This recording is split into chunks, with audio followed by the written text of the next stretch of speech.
ओम श्री साईनाथाय नमः। मेरे साईं बाबा वो भी कर देते हैं जो मेरी सोच के परे होता है। मेरे साईं बाबा मेरी हर मनोकामना पूरी करते हैं। जब भी मन घबराता है, ऐसा लगता है कि ये काम तो हो ही नहीं पाएगा, वो भी करते हैं मेरे साईं बाबा। और जिनको भरोसा है उनकी तो ज़िंदगी ही चलती है मेरे साईं बाबा की वजह से।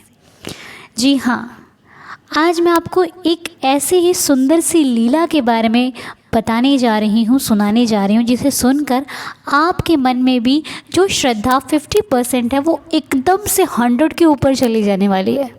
जी हाँ, देखिए, विश्वास एक वो चीज़ है जो प्रेम को अत्यधिक बढ़ा सकती है, और विश्वास खत्म हुआ तो वही प्रेम बिल्कुल शून्य पर आ जाता है।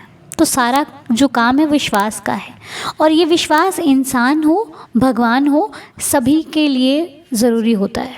यदि आपको अपने भगवान पर विश्वास है तो आपकी जो नेगेटिविटी है, जो आपको लगता है कि नहीं ये तो हो ही नहीं पाएगा, वो भी हो जाता है। तो चलिए आज आपसे एक बहुत ही सुंदर लीला के बारे में बात करते हैं, या फिर मैं आपसे लीला शेयर करती हूँ। तो जिन्होंने ये लीला हमसे शेयर किया वो एक बहुत ही सुंदर से, प्यारे से, बहुत ही सच्चे से बाबा के प्यारे से बच्चे हैं। उनका नाम है ममता जी, जो कि चंडीगढ़ से हैं। वो बाबा की एक बहुत ही सुंदर सी लीला शेयर करते हैं साईं दीदार फैमिली के साथ। तो आइए इस लीला को सुनते हैं और साईं की भक्ति में साईंमय हो जाते हैं, बाबा को याद करते हैं, बाबा की लीलाओं के बारे में सुनते सुनते साईं साईं साईं ही पुकारते हैं। तो चलिए आइए मैं आपसे लीला सुनाती हूँ आपको, और आप भी बिल्कुल श्रद्धा से सुनोगे तो शायद लीला आपके साथ भी हो सकती है। और यदि किसी के साथ भी लीला होती है तो आप मुझे शेयर कर सकते हैं। इसी प्रकार हम एक दूसरे से लीला शेयर करेंगे, और जहाँ तक हमारी आवाज़ जाएगी बाबा का गुणगान होता रहेगा। भक्तों में बाबा की प्रति एक प्रेम भाव उत्पन्न होगा, विश्वास आएगा कि हमारे बाबा सुनते हैं। जो भटक रहे हैं वो भटकने से बच जाएंगे, और यदि इस प्रकार हम किसी की मदद कर सकते हैं तो ऐसे ही सही है ना। आइए हम लीला शुरू करते हैं। तो लीला कुछ ऐसी है कि ममता जी कहते हैं कि इस साल 2023 में अगस्त के महीने में मुझे शिरडी जाना था। शिरडी जाने से पहले मैं साईं धाम चंडीगढ़ गई बाबा का आशीर्वाद लेने। 20 अगस्त दोपहर 3 बजे का टाइम था।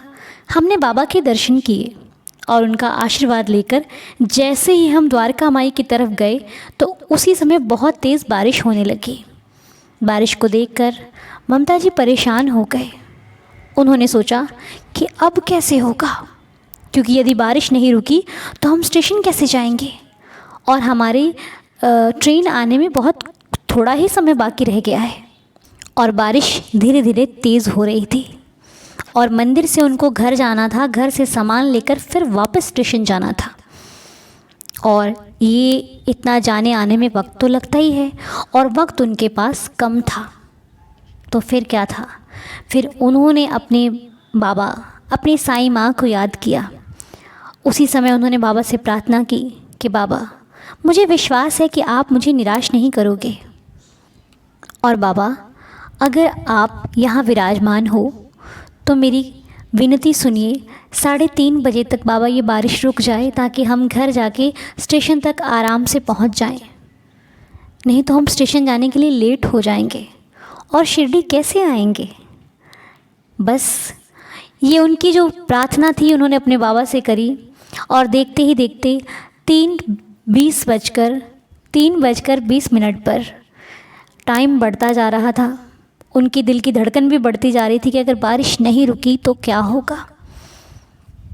और जैसे जैसे बारिश तेज़ हो रही थी उन्हें घबराहट हो रही थी कि अगर बारिश नहीं रुकी तो क्या होगा। बस बाबा की लीला तो अपरंपार है। बाबा सब जानते हैं कि कब क्या करना है।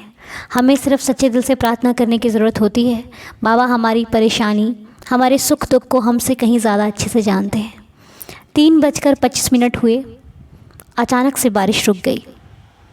ममता जी कहती हैं कि ये सब देख के मैं बहुत खुश हुई। जैसे ही बारिश रुकी मुझे बहुत प्रसन्नता हुई। साईं की लीला आगाध है। बारिश रुकते ही बाबा का आशीर्वाद लेकर वो निकल पड़े। अपनी मंजिल की तरफ, अपनी जन्नत की तरफ, या यूँ कहें कि जन्नत से भी ज़्यादा खूबसूरत अपनी शिरडी की तरफ। शिरडी जाने से पहले ही बाबा ने उनके विश्वास की परीक्षा ली और उन्हें एक बहुत प्यारी सी लीला का अनुभव भी कराया। बस फिर क्या था, उन्होंने बाबा का शुक्रिया किया और वहाँ से अपनी जन्नत की तरफ निकल पड़े। तो ये कुछ छोटी सी प्यारी सी लीला जो कि बहुत बड़ा महत्व रखती है। ममता जी की तरफ से उनके शिरडी जाने से पहले ही बाबा ने उन्हें एहसास करा दिया कि मैं तुम्हारी हर बात को सुनता हूँ। जो भी भक्त सच्चे दिल से अपने बाबा से कुछ भी कहता है, बाबा उसकी कोई भी बात को नहीं टालते। जो जानता है वो मानता है। इसलिए कभी भी निराश ना होएं। अगर आपकी सुनने में बाबा देरी कर रहे हैं तो वो देरी आपके लिए ही हो रही है, ताकि आपको भविष्य में किसी मुसीबत का सामना ना करना पड़े। तो ये बहुत ही प्यारी लीला बाबा की थी। यदि आपके पास भी बाबा की ऐसी कोई लीला है, कोई अनुभव है, तो आप हमारे परिवार के साथ शेयर कर सकते हैं। शेयर करना है आपको व्हाट्सएप पर लिख कर, टाइप करके, या फिर आप हमें रिकॉर्डिंग भेजकर भी शेयर कर सकते हैं। और धीरे धीरे ऐसे ही बाबा के अनुभव आने शुरू हो रहे हैं। और एक बार फिर से आपका बहुत बहुत शुक्रिया मुझे इतना प्यार देने के लिए, और इतनी सारी वीडियोस को इतना प्यार देने के लिए, हमारे साथ जुड़ने के लिए। और अभी तक जिन्होंने इस परिवार को सब्सक्राइब नहीं किया है, प्लीज़ आप सब्सक्राइब बटन पर क्लिक करके नोटिफिकेशन को बेल को ऑन कर दें, ताकि आपके पास इस परिवार की हर वीडियो समय पर पहुंच जाए। चाहे वो प्रार्थना की हो, बाबा की लीलाओं की हो, जो भी है वो आप तक पहुंचनी चाहिए बिल्कुल समय पर। ठीक है, तो फिर मिलते हैं आपसे नेक्स्ट वीडियो में। तब तक के लिए अपना ख्याल रखिए, बाबा से जुड़े रहिए, वहाँ पर भरोसा बनाकर रखिए, श्रद्धा सबूरी रखिए, और ऐसे ही हमें भी प्यार देते रहिए। फिर मिलेंगे आपसे नेक्स्ट वीडियो में। तब तक के लिए जय जय साईं राम।